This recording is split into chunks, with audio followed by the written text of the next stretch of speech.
Bueno, pues muchas gracias por estar aquí con nosotros. Bienvenidos y bienvenidos todos los participantes. Estamos aquí en el sexto seminario de la serie de seminarios que estamos haciendo aquí en UCLA Ciudades y estamos muy emocionados de tener aquí a Caroline con nosotros, que va a estar presentando un proyecto que me parece muy interesante. Está con nosotros de la Pontificia Universidad Católica de Chile. Y el proyecto de investigación que va a estar presentando hoy se llama Conflictos Socioambientales y Planificación Territorial, y es el caso de Chile. Ella es doctora en Ordenamiento Territorial y Urbanismo de la Universidad de París y profesora asistente del Instituto de Estudios Urbanos y Territoriales de la Pontificia Universidad Católica de Chile. En los últimos años, su investigación se ha enfocado en los conflictos socioambientales urbanos, la gobernanza territorial, los movimientos ciudadanos y la participación ciudadana en Chile. Sí, estamos muy entusiasmados de tenerte aquí con nosotros. Muchas gracias por aceptar la invitación. Estuve viendo la página del proyecto en el que estás trabajando y me parece muy interesante. Entonces, te doy la palabra para platicar un poco sobre esto. Y también recuerdo que las pláticas las estamos grabando y las pueden volver a ver en la página de YouTube y ver las pláticas pasadas si no se pudieron conectar. Y que también pueden mandar preguntas a lo largo de la plática por el chat y al final de la sesión las vamos a tener una sesión de preguntas y respuestas. Entonces, para que las estén ahí mandando. Gracias. Bien, muchas gracias. Bueno, muchas gracias por la invitación. Primero a Aurora y Pavo. Bueno, muy contenta de estar aquí presentando un proyecto que está en curso. Voy a compartir pantalla. No sé si me podrías dejar compartir.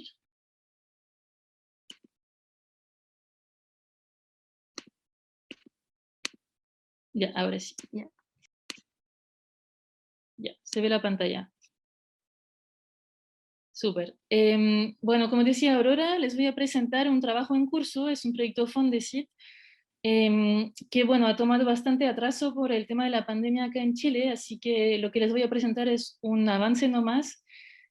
Nos atrasamos sobre todo en el trabajo de terreno, con las cuarentenas y la dificultad de ir a entrevistar, ¿no? Así que lo que les voy a presentar hoy se llama Conflictos socioambientales y planificación territorial, reflexiones a partir del caso de Santiago de Chile.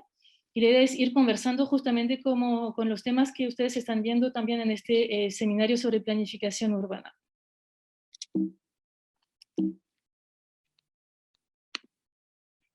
Y la estructura de la presentación, voy a empezar con un poco de contexto, pero sé que ya tuvieron algunas conferencias sobre Santiago de Chile, así que cortito nomás. Después les voy a presentar una geografía de los conflictos socioambientales en Santiago que realizamos en el proyecto, y después voy a conversar muy brevemente del rol de la planificación en los conflictos, en la ocurrencia de conflictos, que es la parte más obvia, para enfocarme más sobre el cuarto punto, que es el rol de los conflictos justamente en esta planificación urbana y territorial. Y al final, bueno, pasaré a unas reflexiones finales en relación a la planificación justamente. Aquí les puse una pequeña foto para empezar a entrar un poco en el tema. Es un cartel de ONGs, movimientos ambientales en Chile, en contra de tres proyectos. Uno que se relaciona con minería, otro con hidroeléctrica y el último con condominios. Así para empezar un poco a lanzar un poco ejemplos y temas que vamos a conversar en lo que sigue.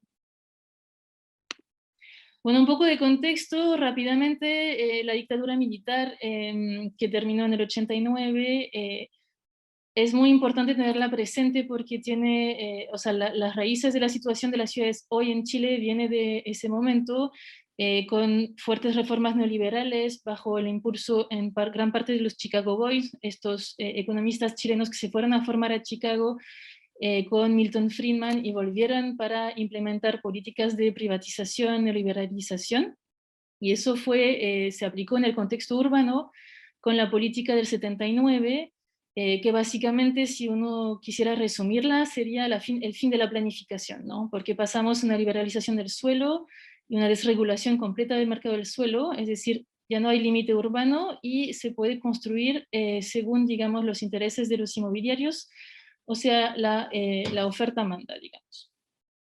Este contexto, si bien después hubo regulaciones, igual queda un marco y eso, digamos, dibujó la ciudad de Santiago de hoy.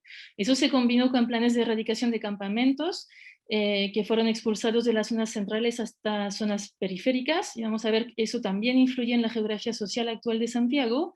Y en el 80 también se adoptó la Constitución chilena, la actual Constitución chilena.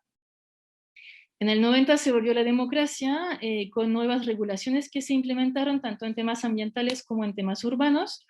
La primera ley de medio ambiente en el 94, que es importante, que fue modificada en 2010.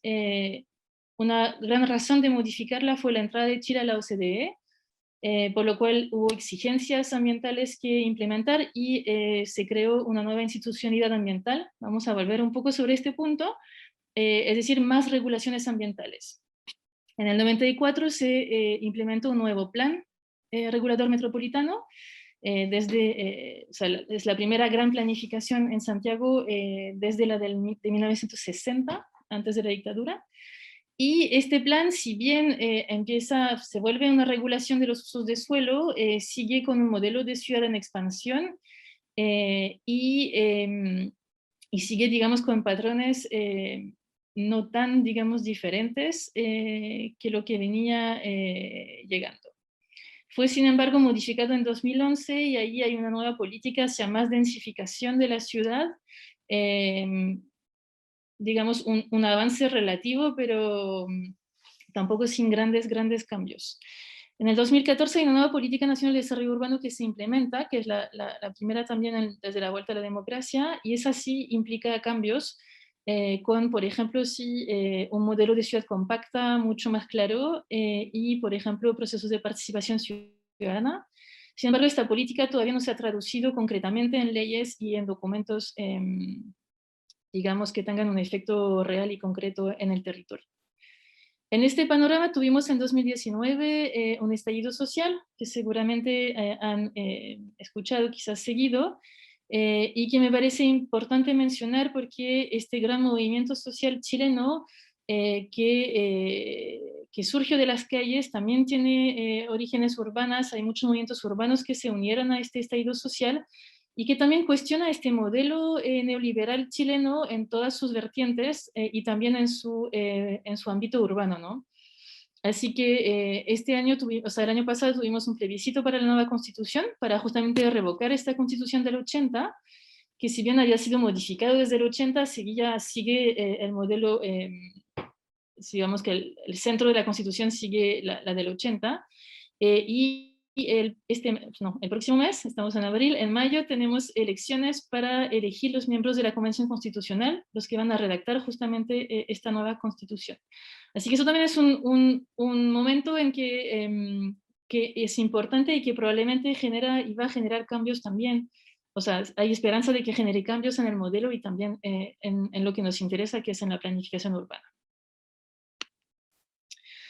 Toda esta historia hace lo que es hoy Santiago de Chile. Aquí abajo puse una foto, se ve la cordillera en el segundo plano, y se ve, el sector que se ve en primer plano es el sector, digamos, moderno de la ciudad, donde hay muchas empresas, también sector comercial, y la ciudad se extiende hacia la precordillera y hacia el sur. Así que esta ciudad que nace de estas políticas neoliberales es una ciudad donde hubo y sigue habiendo una mercantilización de los procesos urbanos, un poder importante de los actores económicos, entre otros inmobiliarios, un fenómeno de expansión urbana que es claro y no ha sido revertido, digamos, hasta ahora, una fuerte segregación socioespacial, perdón, y fuertes desigualdades urbanas. Y en este contexto la planificación tiene un rol débil con este panorama de fuerte presencia del sector económico privado y con esta historia urbana que abordamos antes.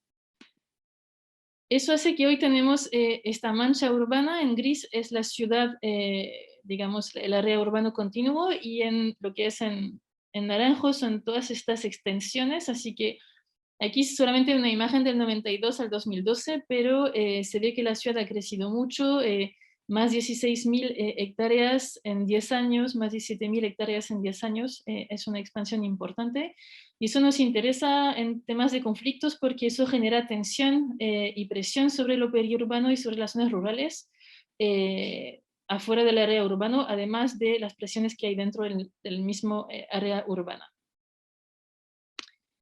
Esta historia también explica también esta fuerte segregación que hay en la ciudad de Santiago.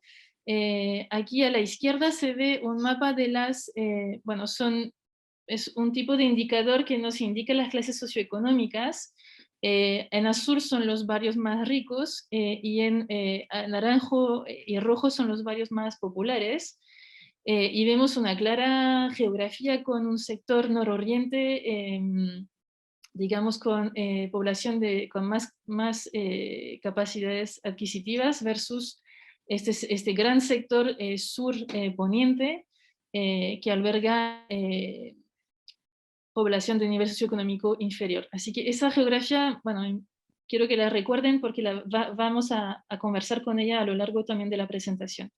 Y esta geografía también social, digamos, socioeconómica, conversa con la geografía también ambiental. Aquí a la derecha puse un mapa del índice de calidad del aire y vemos que también en esos barrios en verde la calidad del aire es buena y en los barrios en rojo o rojo oscuro son los barrios con la menor calidad del aire, o sea, la calidad del aire más mala. Así que ahí vemos que hay casi una réplica, ¿no?, de la geografía social y de la geografía ambiental en el caso de Santiago. Y otro mapa ahí que puse más bien en extra, pero también esta geografía social, económica y ambiental también se repite a nivel político.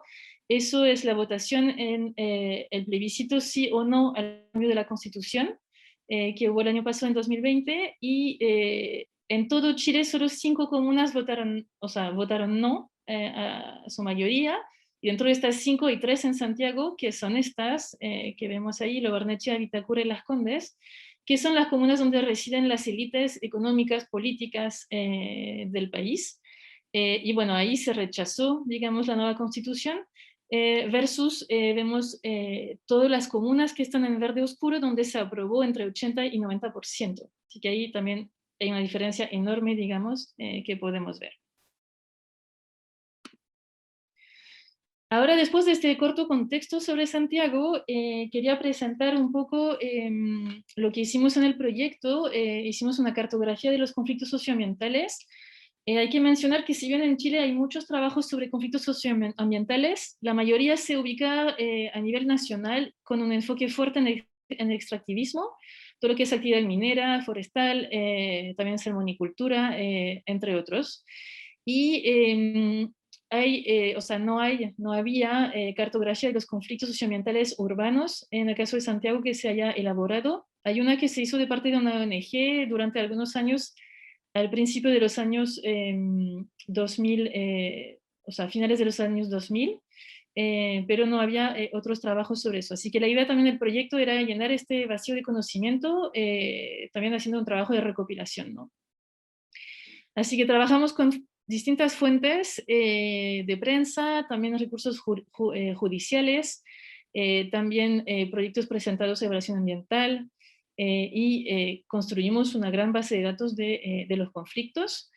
¿Qué definimos y qué incluimos como conflicto socioambiental para este trabajo?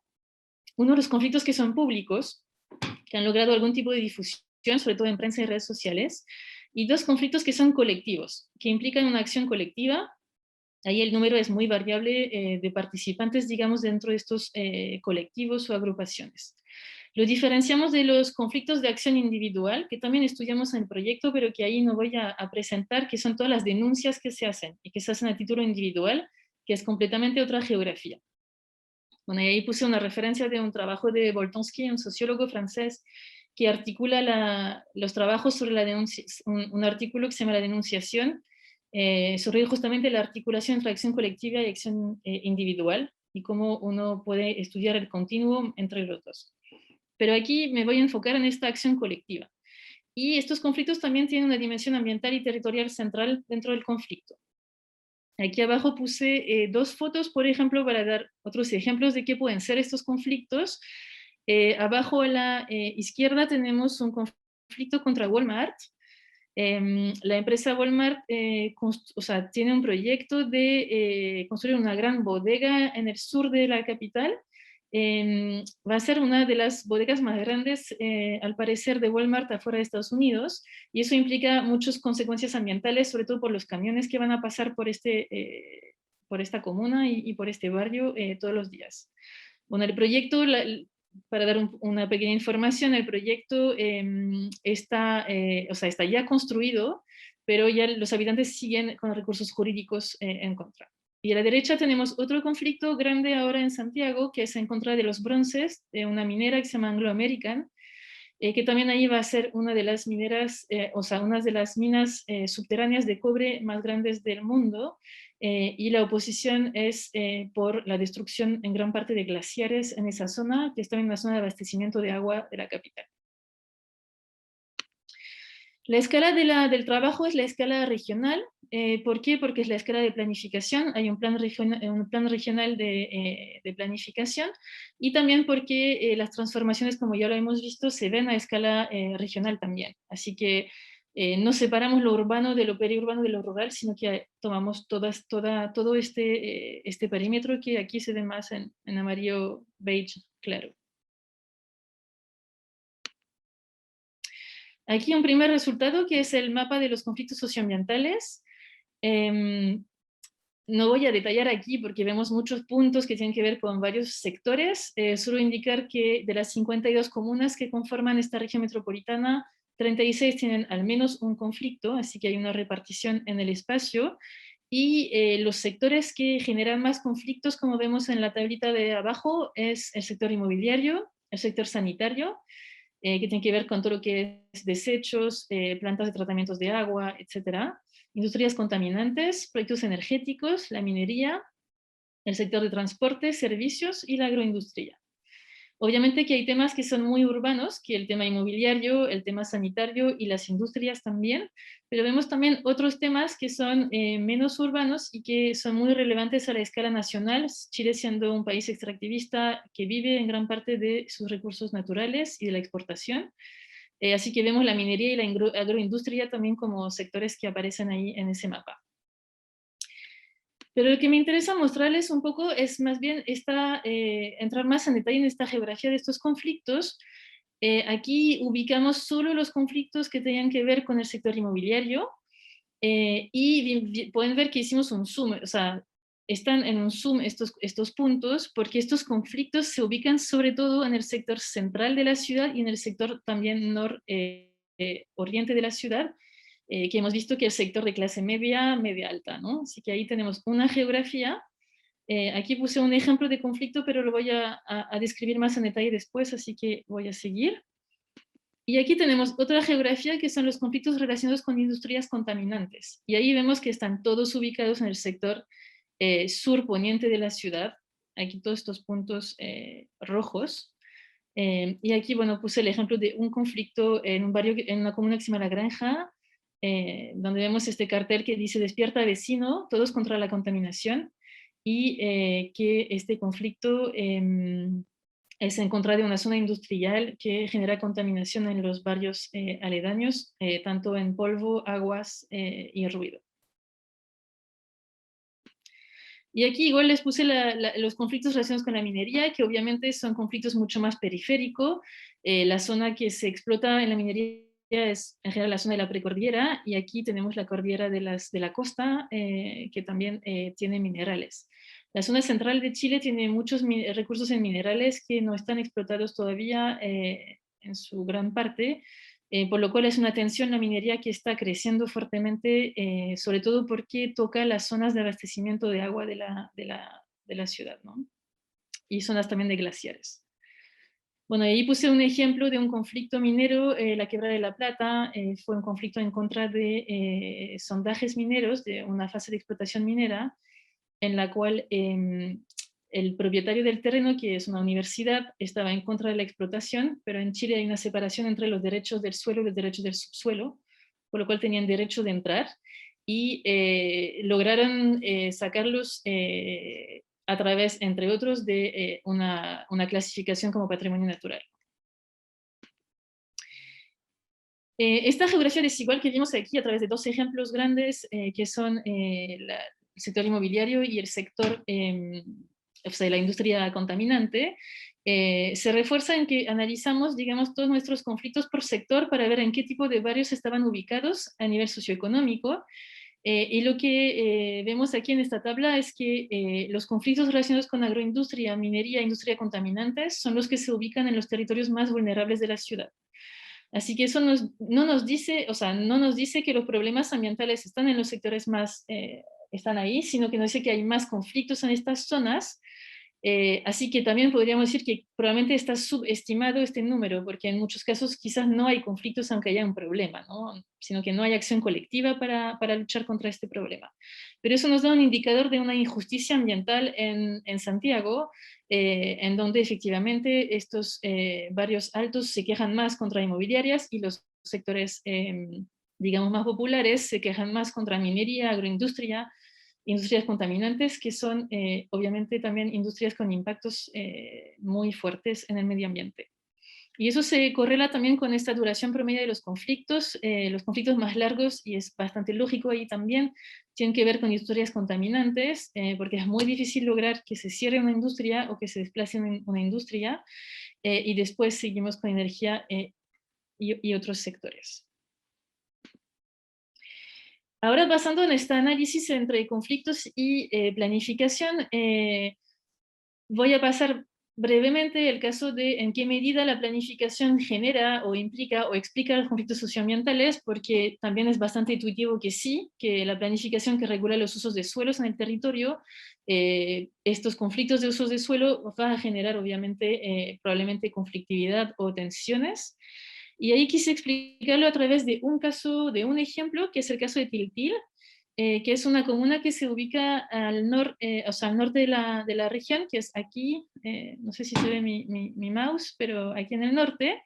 Es una comuna que es en gran parte rural, y esta comuna hoy, los habitantes se autodeterminan como zona de sacrificio. ¿Por qué? Porque en esta comuna están, no se ven los nombres, yo creo, pero en rojo están todas las instalaciones que tienen impactos ambientales fuertes.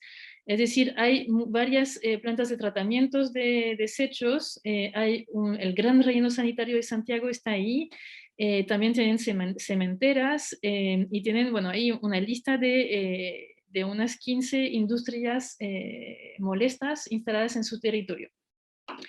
¿Por qué pasa esto? ¿Por qué? Porque esta comuna es una de las dos únicas en toda la región que tiene una zonificación en el Plan Regulador Metropolitano ISAM 6, que es una regulación que permite que se instalen industrias molestas en su territorio. Entonces, cuando hay que hacer una nueva instalación de una industria molesta, hay solamente dos lugares donde se pueden poner, y finalmente les va a tocar a ellos. Así que la planificación ya como condicionó este territorio para albergar este tipo de industrias.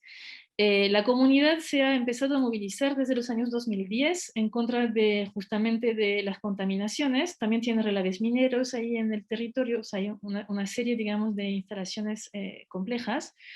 Y en 2015, frente a las movilizaciones ciudadanas, se implementó un plan Tiltil, que es un plan piloto que dirigió el gobierno regional para, digamos, tratar de hacer mesas de trabajo entre el sector privado, público y la sociedad civil, para justamente tomar en consideración esta situación de zona de sacrificio, o por lo menos de saturación ambiental en el sector, y tratar de generar, digamos, algún sistema de gobernanza que pueda revertir la situación. En realidad, apenas fue implementado el plan Tiltil, se aprobó un nuevo proyecto, ciclo de instalación de residuos industriales. Es una planta de tratamiento de estos residuos industriales, y ahí la comunidad salió a manifestar, y ahí vemos un cartel abajo que dice no a ciclo, Tiltil zona saturada, no más contaminación. Y estos habitantes hicieron distintas acciones para evitar la instalación del proyecto ciclo, el cual fue aprobado por las instituciones ambientales.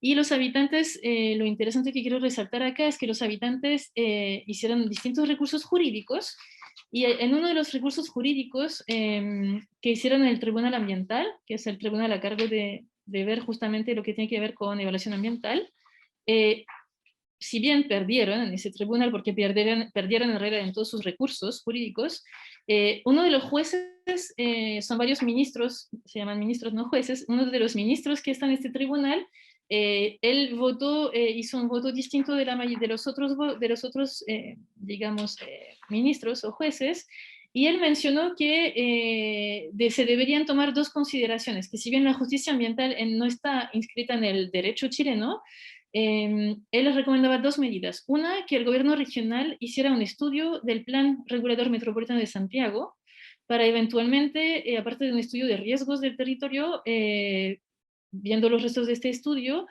eventualmente modificar este Plan Regulador Metropolitano y sobre todo modificar esta zona ISAM 6. Y la otra recomendación que hizo es que esta municipalidad de Tiltil no tiene documento de planificación a nivel municipal. Recomiendo también hacer seguimiento para que esta municipalidad se dote de un plan también de desarrollo, digamos, urbano y territorial. Así que como vemos ahí, finalmente la planificación es uno de los puntos claves y uno de los nudos también que explican y que también que bloquean finalmente el rechazo de nuevos proyectos, por ejemplo, en este territorio. Así que ahí vemos que la planificación territorial es clave y sus instrumentos también son claves en la injusticia ambiental y también en la reproducción y en la permanencia o en la perpetuación, digamos, de esta situación de injusticia ambiental.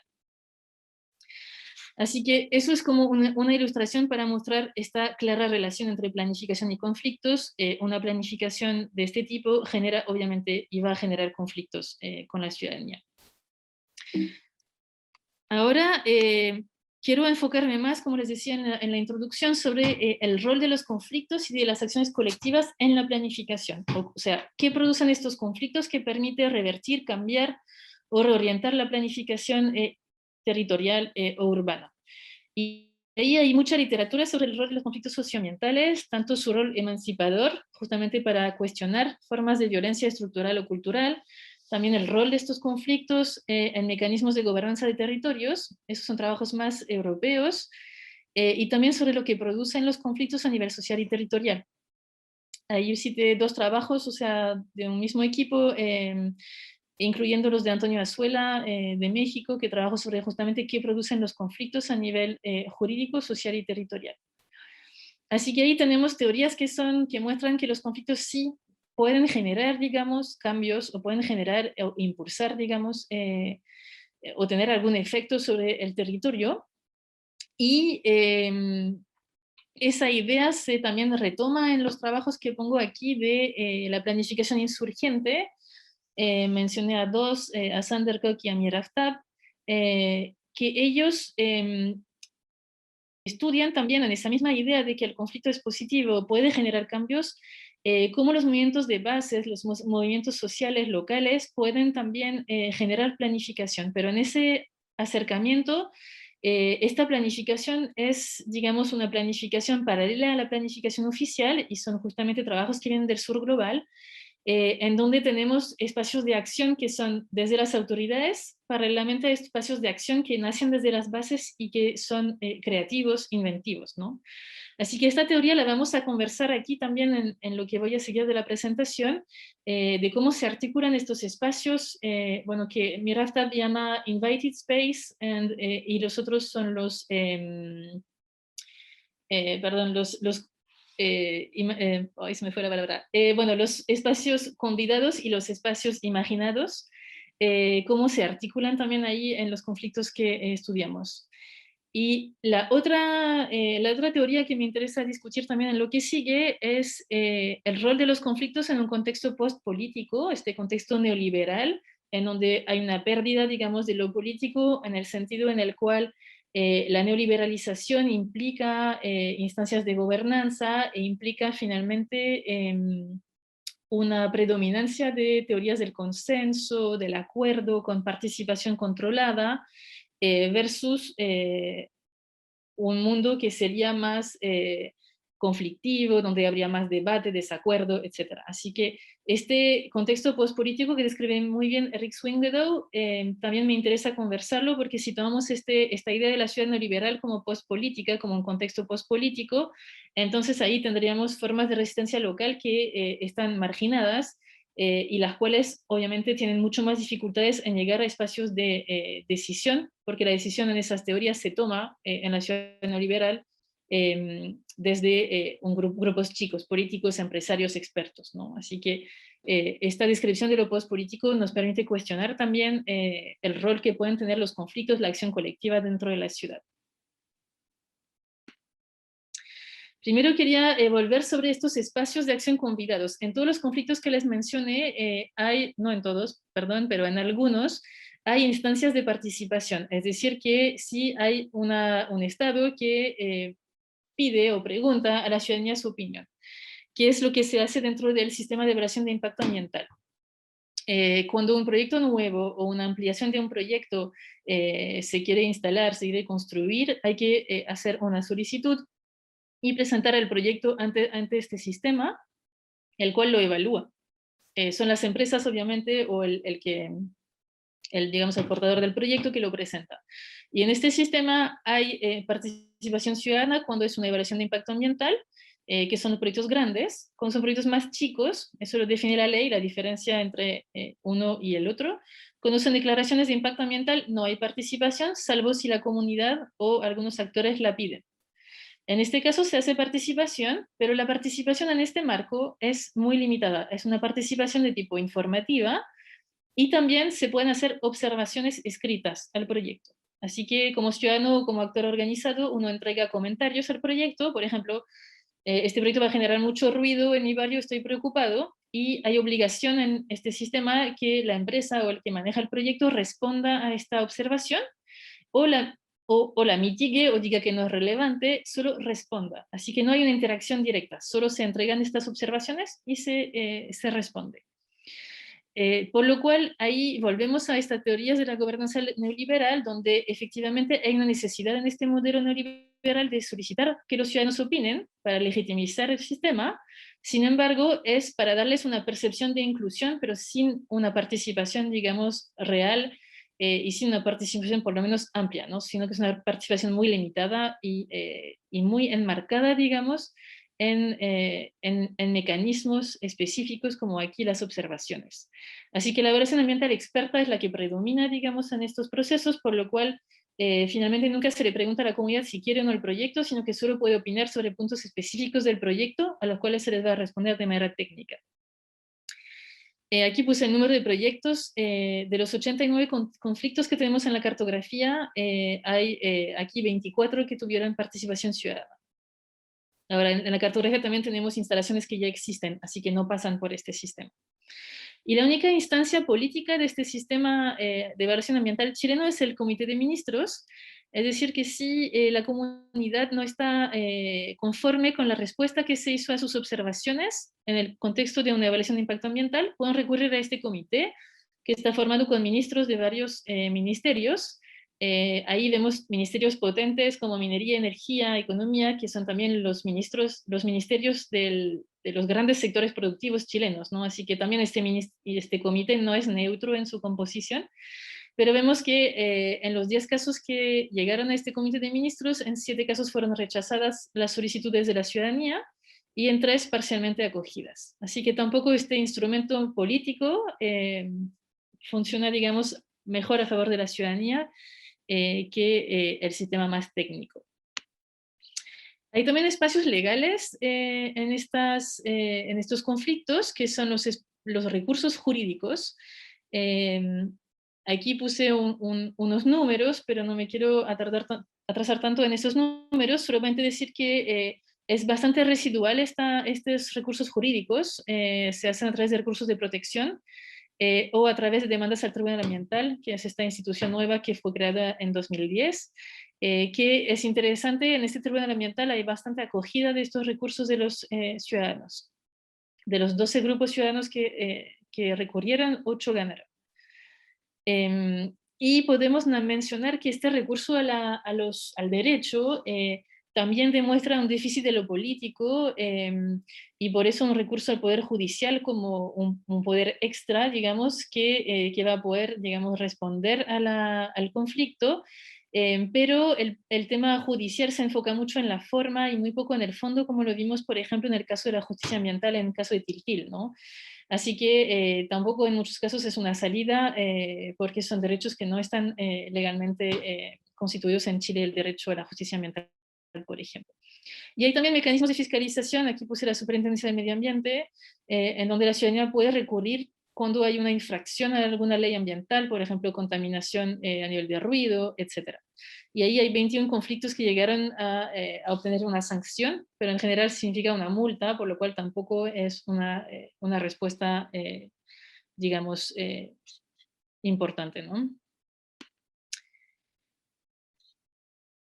También en esta relación entre conflictos y planificación, quería mencionar otro caso que ahí lo llamé espacios de acción creados, porque no hay espacio de acción aquí, en realidad, que es un proyecto que yo estudié, hice un trabajo de un año de observación participante en una organización vecinal.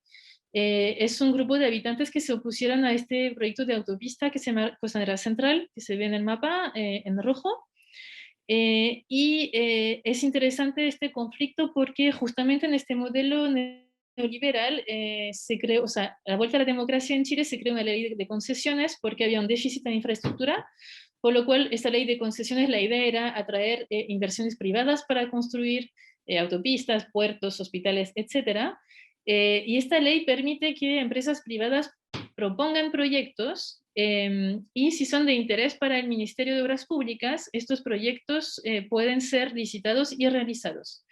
Y en este caso fue una iniciativa privada de una empresa española multinacional que propuso hacer esta autopista.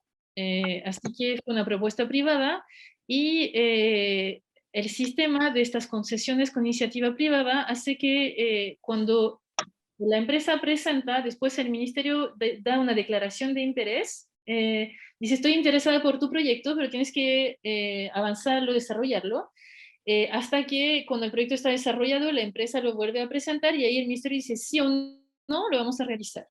Por lo cual, durante todo este momento, la ciudadanía, que en este caso estaba organizada, no tenía ningún recurso, no podía ir al tribunal porque el proyecto no existía, no podía hacer ninguna demanda legal porque es un vacío, ¿no? Así que a pesar de esto, los habitantes se movilizaron mucho, pero siempre con esta pregunta, ¿se va a hacer, no se va a hacer? ¿Cómo están? ¿Dónde están? ¿Qué hace la empresa ahora? Un vacío muy grande y muy largo, porque se declaró el interés del ministerio en 2009 y el movimiento hasta el 2016 estuvo movilizándose y en 2016 obtuvieron una carta nomás que salió o sea, una declaración en el Diario Nacional chileno del ministro que decía que no se iba a realizar la autopista en ese tramo, en esa comuna de Macul que yo trabajé en detalle.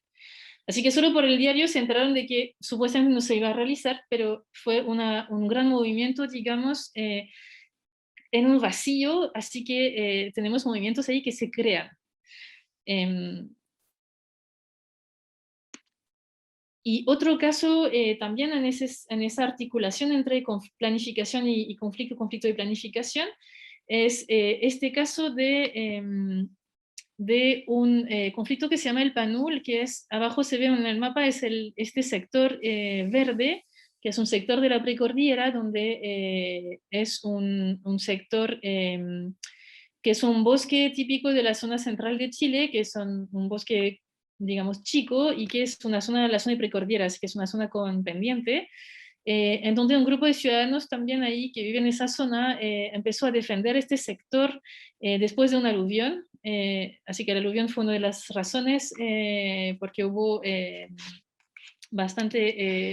digamos, hubo muertos, hubo un impacto fuerte de este aluvión, por lo cual los ciudadanos se movilizaron contra un proyecto inmobiliario y para proteger este sector que también permite permeabilizar los suelos y permite evitar más desastres, ¿no? Así que se organizaron aquí y se hizo una modificación al plan regulador para evitar la construcción de inmobiliarias, sino que dejar algún tipo de usos de suelo permitidos para equipamientos, y crearon un parque comunitario. Y aquí es donde lo llamo también espacio de acción inventados, si bien en el texto de Mirastab son en general manifestaciones, marchas, todo lo que son acciones, digamos, un repertorio de acción colectiva más clásico. En este caso, este terreno es privado, pero los habitantes ocupan este espacio y crearon un parque comunitario en este sector privado, que tiene dueños privados.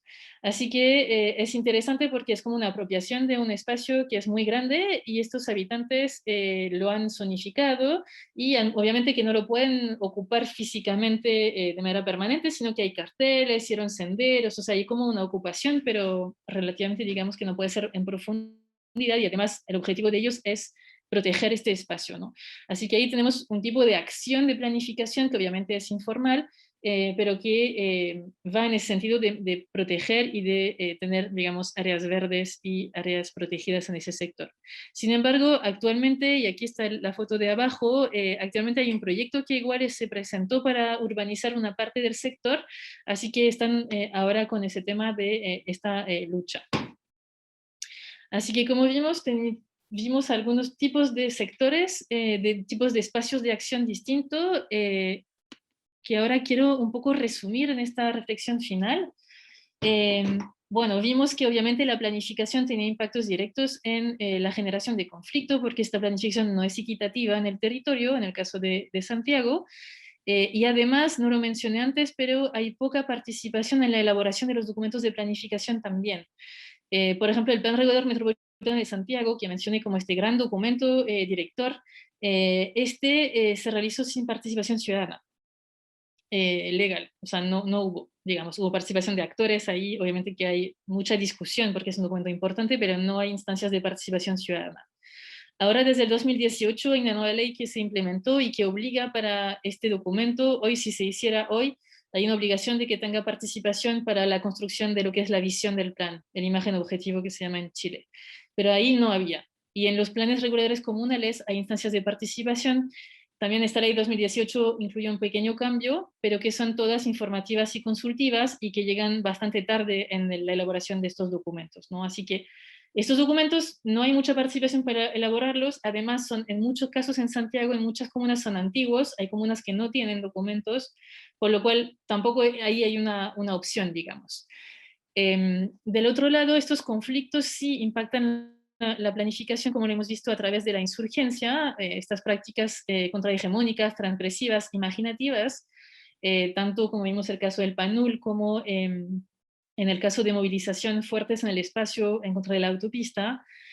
Así que hay efectivamente una presión y una insurgencia que puede usar espacio de otra manera o que puede tratar de presionar o empujar políticas, eh, pero al mismo tiempo siguen luchando de manera permanente. El proyecto de autopista puede volver mañana y vemos que en el caso del PANUL el proceso de urbanización con condominios vuelve, así que es como una lucha, digamos, que es permanente, con espacios de insurgencias que se combinan con espacios de planificación, digamos, más tradicional desde arriba, ¿no?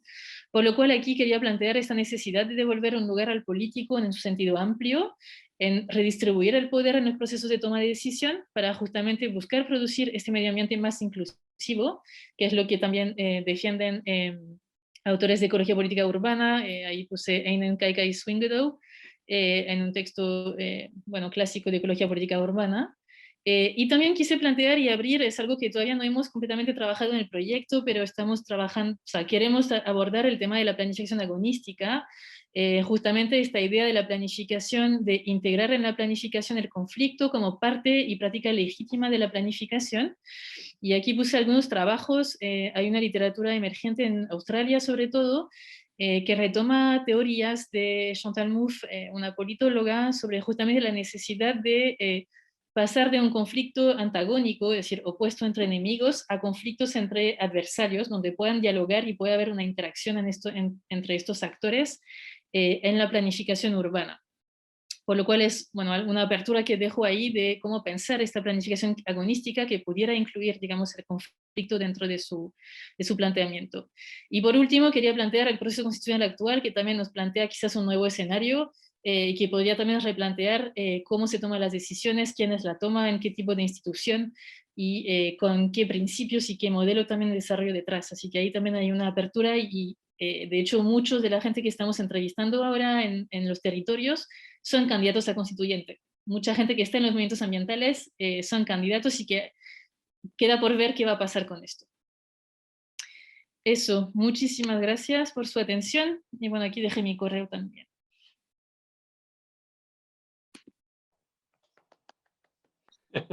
¡Aplauso! Súper interesante. Muchas gracias.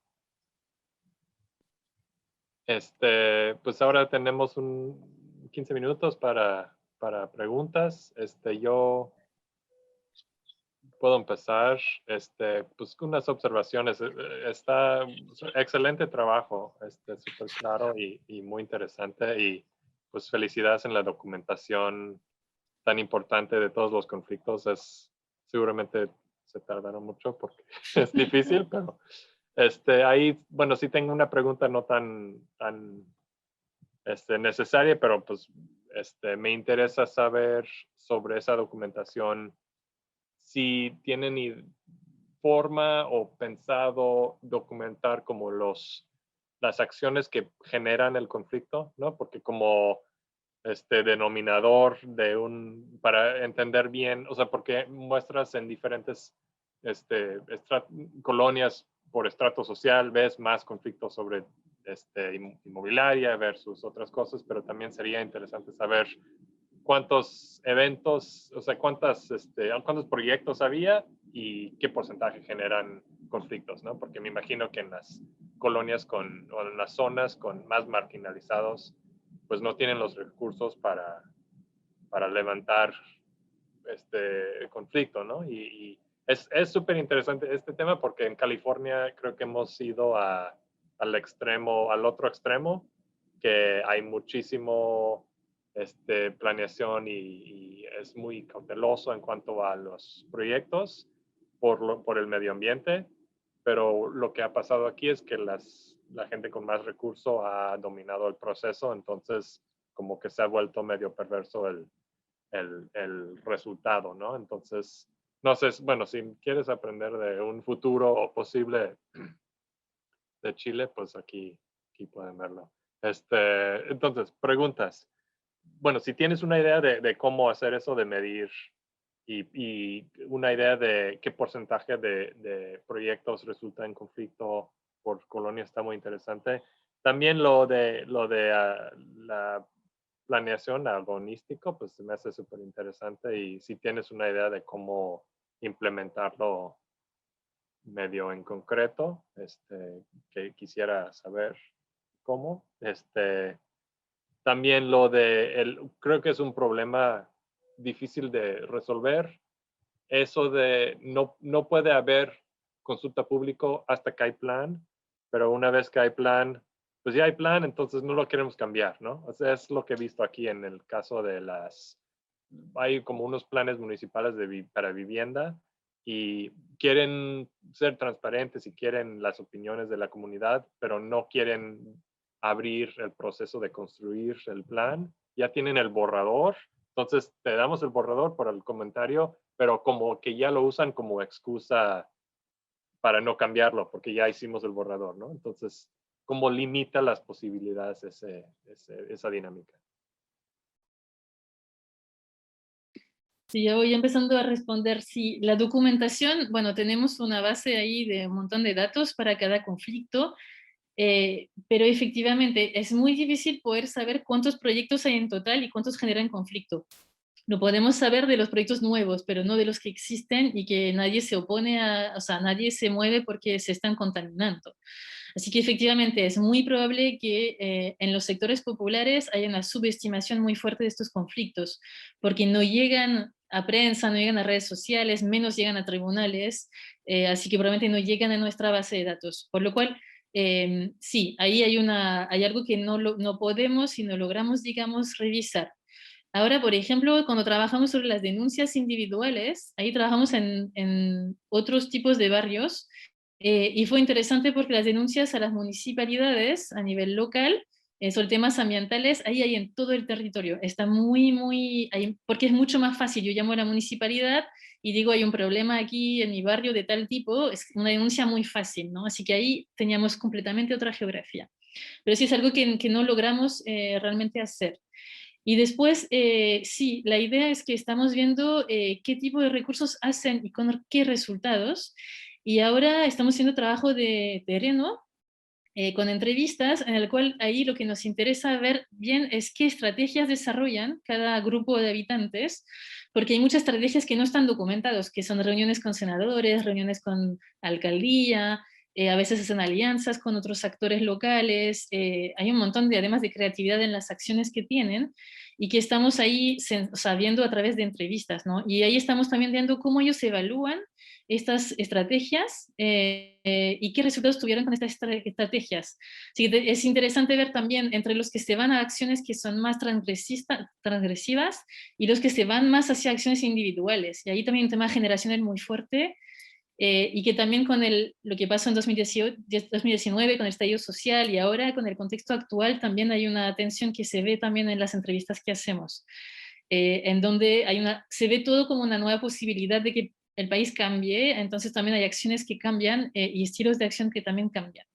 Así que eso ha sido interesante y lo estamos viendo en distintos conflictos que tienen que ver con rellenos sanitarios y con proyectos inmobiliarios que afectan la biodiversidad o alguna área verde. Tomamos como estos dos sectores y ahí vemos a todos los conflictos que hemos identificado y vamos entrevistando a cada actor. Así que ahí tendré más resultados, digamos, mucho más precisos en ese sentido más adelante. Si no, en cuanto a California, sí, obviamente que en Estados Unidos todo lo que es community planning está mucho más desarrollado que acá, aquí estamos muy lejos, y en Chile la planificación es muy regulatoria, es muy de normas de uso de suelo, así que es muy técnica y por eso también tiene poca participación porque realmente tiene como un peso muy técnico. Pero es algo que está cambiando y de hecho cuando uno ve los planes que se están elaborando ahora, se hace mucho más participación que lo que pide la ley, porque legítimamente ya es muy difícil hacer algo como muy encerrado. Así que si la ley, por ejemplo, nos dice que hay participación en la etapa de diagnóstico de la elaboración de un plan, hoy todas las municipalidades sí hacen participación en el diagnóstico, porque ya es como muy raro no hacerlo, ¿no? Así que yo diría que igual hay un avance, el problema es que estos planes se elaboran cada 10 o cada 20 años, así que la reactividad es como muy poca, ¿no? Así que yo creo también el tema de la flexibilidad también de la planificación en Chile, que se está planteando, que son procesos pesados en cuanto a trámites administrativos, por eso Chile que mostré no tiene plan regulador, trataron de hacerlo y nunca lograron aprobar uno. Entonces se quedan sin nada, ¿no? Y eso genera también problemas porque se regulan solo por el metropolitano, porque no tienen local. Así que es un tema. Y el otro tema de la planificación agonística, efectivamente el problema de esta literatura es que es muy teórica y le ha costado conectarse con la aplicación, pero es algo que se está trabajando actualmente estudiando la alternancia entre participación, cierre, cuando la gente sale de las mesas, por ejemplo, y decide no participar más porque no está de acuerdo con las reglas, cómo estas fases de conflicto como duros se integran y se insertan, así que se estudia más los procesos desde esta perspectiva que todavía proponiendo cómo hacerlo en la práctica. Pero es interesante igual pensarlo, porque sí hay una tendencia en excluir a los actores que son oponentes radicales, digamos, de estos procesos para poder avanzar, y también la tendencia de estos actores de salirse de estos procesos, porque no quieren negociar ahí. Así que a nivel teórico es interesante, pero sí estoy de acuerdo que le falta completamente todavía la pata como aplicada, ¿no? Pero tiene una riqueza, digamos, por lo menos teórica. Sí, también tengo una pregunta, pero antes que nada te quería agradecer por la plática tan interesante y creo que tomas un tema así fundamental de la planeación, que es el conflicto, ¿no? Que creo que está ahí tejido.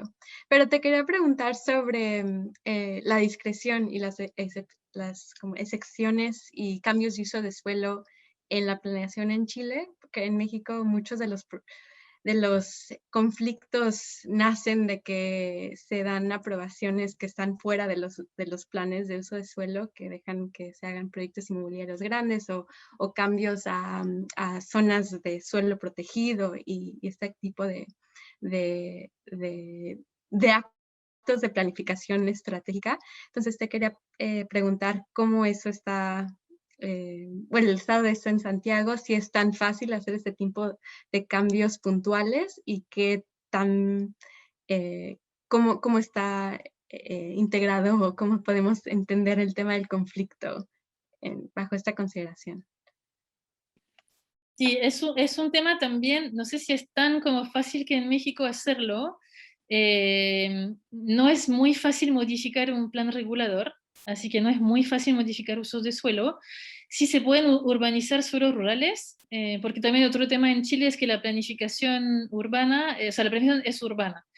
O sea, por ejemplo, un plan regulador comunal solo regula las áreas urbanas, no regula lo rural. Lo rural se regula por una ley general de urbanismo y construcciones. Así que eso ha permitido, digamos, la expansión urbana también en esas zonas rurales con estas directrices que son generales para todo Chile, ¿no? Así que ahí sí hay un punto importante. Pero después cambiar usos de suelo es complejo. Lo que sí se juega mucho a veces es cambiar, por ejemplo, si quiero hacer un mall enorme, necesito algún tipo de vialidad, ¿no? Y ahí sí hay varios conflictos que tienen que ver con cambiar tipos de vialidades, ¿no? Pasarla a la jerarquía superior para autorizar algún tipo de instalación. Así que hay juegos ahí que sí se hacen y que son importantes, y obviamente que también el cambio entre zona de área verde y zona de inmobiliaria, eso sí hay varios casos también en que sí se ha jugado. Pero no son cambios muy rápidos, no son muy rápidos porque sí demora mucho estas tramitaciones. Así que no es que sean muy rápidos, pero ha habido y hay varios conflictos que estamos viendo que tienen que ver con esto. Y aquí tenemos una pregunta en el chat de Paul, que pregunta sobre la participación popular en la nueva Constitución. Sí, se espera.